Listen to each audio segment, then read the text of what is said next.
দুর্গমকে জয় করা মানুষের চিরাচরিত স্বভাব। উঁচু উঁচু চূড়া, সাদা বরফ, রোদের ঝিলিক, দমকা ঝড় কি নেই নেপালের হিমালয় পর্বতে। যেন রহস্য, রোমাঞ্চ, অ্যাডভেঞ্চারের সবটুকু উজাড় করে দাঁড়িয়ে আছে এই পর্বতমালা।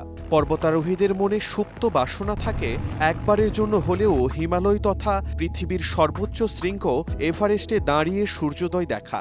তাই তো পৃথিবীর বিভিন্ন প্রান্ত থেকে রোমাঞ্চপ্রিয় পর্বতারোহীরা হিমালয়ের মাউন্ট এভারেস্টে ওঠার চ্যালেঞ্জ মোকাবেলা করে থাকেন।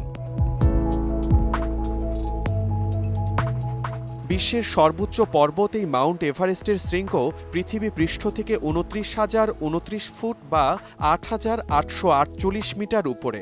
১৯৫৩ সালে প্রথমবারের মতো স্যার এডমন্ড হিলারি ও তেনজিং নোরগে এভারেস্টের চূড়ায় আরোহণ করেন।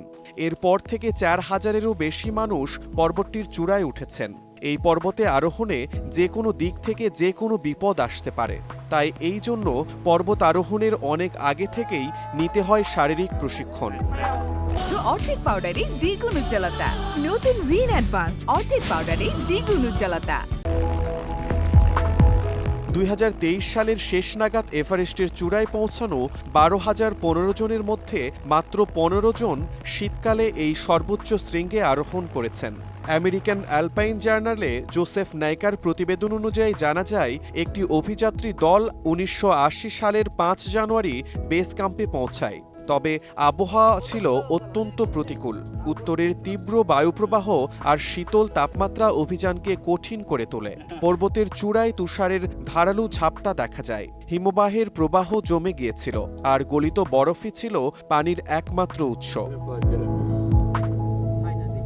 তাপমাত্রা -২৫ ডিগ্রি সেলসিয়াস থেকে -৪৫ ডিগ্রি সেলসিয়াসের মধ্যে ঘোরাফেরা করছিল। পর্বতটিতে ঘণ্টায় ২০০ কিমি বেগে হারিকেনের মতো বাতাস বয়ে যাচ্ছিল। প্রতিবেদনটি আরও বলা হয়, তুষারের স্তর বাতাসে উড়ে গিয়ে পাথর আর বরফ উন্মুক্ত করে দেয়। বরফে ঢাকা পথ পার হওয়া ছিল খুবই ঝুঁকিপূর্ণ। চরম শীত আর পাতলা বাতাস অভিযাত্রীদের শারীরিকভাবে দুর্বল করে তোলে। শুধু নিচের ক্যাম্পগুলো তৈরি করাই ছিল বিশাল এক চ্যালেঞ্জ। ১৯৮২ সালের ২৭ ডিসেম্বর ইয়াসুকাতু স্বাভাবিক রুট ব্যবহার করে শীতকালে একাই শীর্ষে পৌঁছান। তবে তিনি নামার পথে মারা যান। ১৯৮৭ সালের ২২ ডিসেম্বর দক্ষিণ কোরিয়ার ইয়ং হো হেউ এবং নেপালি আংরিতা শেরপা স্বাভাবিক রুটে শীর্ষে পৌঁছান। তিনি এখন পর্যন্ত একমাত্র ব্যক্তি যিনি অক্সিজেন ছাড়া শীতকালে এভারেস্টের শীর্ষে পৌঁছেছেন।